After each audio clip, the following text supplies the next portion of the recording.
What's cracking, team? We are back for another episode of Road to Greatness. And this is probably going to be the first one that's bodybuilding specific. So we are officially 10 days out from starting prep, which puts us this week at 22 weeks out from our first competition of the year, being on the first weekend of May, which I believe is the 2nd or the 3rd of May, 2026. Which is pretty cool. I'm not gonna lie, that's pretty awesome, right? That we're actually getting to the thick of things now and really giving it our all. So had a chat to the big boss earlier this week, and numbers are looking pretty good, right? We are looking to start prep. I want to start with nutrition. From there, I'll go into training, and after that, I'll give some other thoughts on that as well. So, ripping into the nutrition side of things, we are starting off with a 6 and 1 protocol. So essentially, we're going to run 6 low days in a row, followed by 1 high day. And so my low days are 2000, around 2,200 calories, 2250 calories on a training day. So 250 protein, 200 carb, 50 fat, and 2050 calories on a rest day. So 225 protein, 175 carb, and 50 fat, right? So differentiating there. And again, our 1 high day is 250 protein, 350 carb, and 50 fat. The reason being is it's partly psychological, but also for the sake of the fact that we did the hard work first, which I'm very, very grateful for. And so what that means is that we can get away with having 6 days in a row where we're really digging, followed by 1 day where we top the system up and use that to sort of glide our way through the week, probably for the first 2 or 3 days. All right. Then those final 3 days are a bit of a struggle before we get back to another high day. And that's what we're sort of going for there. And I believe that's going to really, really work out in my favor. All right. Because it means that it's less of a slog to get down into the depths of things. And we're not having to really put our foot to the floor from the get go. We can gradually glide our way in from the start. Okay. Personally, my estimated stage weight, I'm going to say, is around 74 kilos. So lowest weigh in will probably be around 73. I was 81.7 this morning. So we have about 8 kilos to lose, which in 20 weeks is well and truly doable. And again, we did the hard work first. So now it's a matter of just gliding in, which I'm very, very grateful for. Going into training, volume and intensity are our big ticket items, but also execution. So gonna maintain the same volume I'm doing now, but make sure that I'm not doing anything stupid when it comes to drop sets or rest pause sets or anything that adds more fatigue without bringing me a uh, a worthy return on investment. Okay, because in the off season or when I'm in a really good fueled state, when I'm uh, hypercaloric, so HYPER, hypercaloric, I can rip in as much as I can. I'm made of rubber and magic at that point. So this is a very different circumstance. I'm going to be on almost half the calories that I was on at my peak off season. So I don't have the energy there to recover with. All right. It's that balance of supply and demand is very different. So we're going to go in, make sure we're doing enough volume to maintain our tissue, working hard enough that it warrants the volume that we're doing, which is going to be more on the moderate to low side.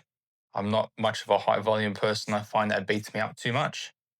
And last but not least, execution.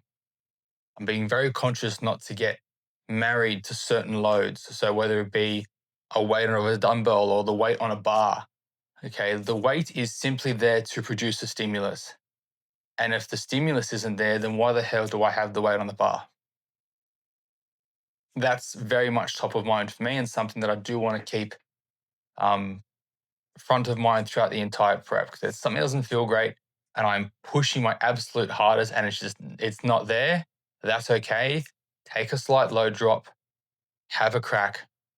If that feels better and that means that my chest looks bigger or my legs look bigger when I'm on stage, then obviously it makes sense to make that um, make that decision. All right. So at the end of the day, again, when I'm on stage, no one's going to ask me how much I bench. No one's going to ask me how much I squat. They're going to say, "Do your legs look better than his?" All right. That's what we're looking at here. We're not looking at. It's not a powerlifting competition. Okay, it's a bodybuilding competition. So I very much want to keep that top of mind for me rather than focusing on weights and numbers in the logbook. But don't get me wrong, I'm going to fight tooth and nail to hold on to the numbers I have. All right. Sure, I'm losing about 10% of my body weight again, but I'm not letting shit slip. I'm holding on for dear life. Okay. That's what we're running through there. Because the biggest thing at the end of the day is managing fatigue. All right. And that's why every 6 weeks we're going to run a deload. It's going to look more like 5 days off, 5 straight days off, followed by 3 days of lower volume. So 1 to 2 sets for every movement before getting into the next block. And those deloads will tie in with a diet break. So bring my food back up to maintenance, use that diet break in conjunction with the deload to freshen me up, see how I'm feeling before we run it back and go back for the dig. All right, that's our game plan there. When it comes to cardio, sticking with the 1 cardio session a week for the moment. The big thing there is just doing 10 minutes on an assault bike or 15 minutes on an elliptical, something which I'm very inefficient with. All right, so I get the most out of my time. And on top of that, aiming for about a 15,000 step target on average, which honestly is, with my current line of work, very much a piece of piss, to say the least. I can hit 15,000 steps, no dramas. I go for a walk in the morning. I train clients all day. I'm typically landing around 14 to 18,000 steps on a given day. So that for me is not a problem.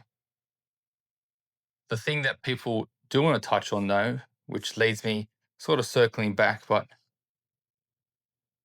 I'm expecting to get pretty hungry and feel pretty buggered doing this. So I do have a bit of a plan to keep myself busy and hopefully distract myself from the hunger. The first of which being what I'm doing now, this YouTube series. I do want to document more of what I get up to in my life. I have some really cool things coming up in regards to the Rise to Greatness event in February. I'm sure there's going to be an event again with the Sports Nutrition Association and the FMA Strength Institute. So those 3, I'm not sure what you'd call them, institutes, associations, and consultants, maybe. Those 3 brands, we'll call them brands. Those 3 brands are the people that I'm going to be putting my time into, seeing if I can be more involved with them during this prep. On top of that, potentially starting a part-time treatment room for massage. I find that's a lower barrier to entry for people to get value and a good way for me to provide value. And it also means that, I can get more hands-on with people and get more experience in that area. So very, very much excited to do more of that. And that's the big thing there. I find that the easiest way for me to get around hunger is to distract myself with some sort of task or project. And so that's why I've selected a few, because I might get not bored of one, but get to a point where I'm not getting much out of it. So I can always transition. So it's like, cool, I'm going to put a lot into this YouTube series. I've got the camera, I've got the mic, I've got all these bits and bobs now that I can play with to document things. On top of that, I can look into upskilling. I can get more work with setting up a part-time treatment room, something that means I can get more hands-on with people, start applying things that I've learned about business. And I believe that's phenomenal. It gives me a reason to really, really boost my time and distract me from whatever potential symptoms of hunger I may be feeling. Like I'm going to be hungry regardless, right? So I might as well make use of that hunger by uh, being hungry in other areas, like producing content or upskilling myself. And so that leads into what this YouTube series is going to start looking like moving forward. I'm going to include more training clips. I'll do some more nutrition stuff as well. So how I talked about, intensity, volume, and execution, I'll get some clips here for you and we'll run through them together. I'll also talk you through my nutrition strategy, what I'm choosing to eat, why, how it's making me feel. Won't go too much into the GI side of things because that's a little bit too much information for people. And last but not least, we'll do some posing footage as well. How I'm looking so far. What else can I be?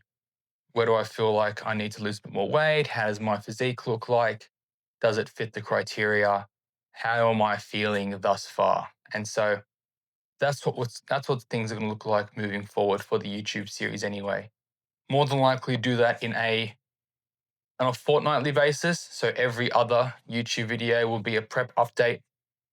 And the ones in between that, we'll do more of a life update, talk about things that we have going on. We might talk about my upskilling that I'm doing, how the treatment room's going, what I'm doing with people like Conrad from Cure, who I've talked about a fair bit now. These are all the things that I have going on. And as much as I can sit here and talk about having all these things happening and being busy, the truth is it serves a purpose of making me better. And the whole reason that we're sitting here in the first place documenting this YouTube series is so that I can share my journey with you to show you where this all began.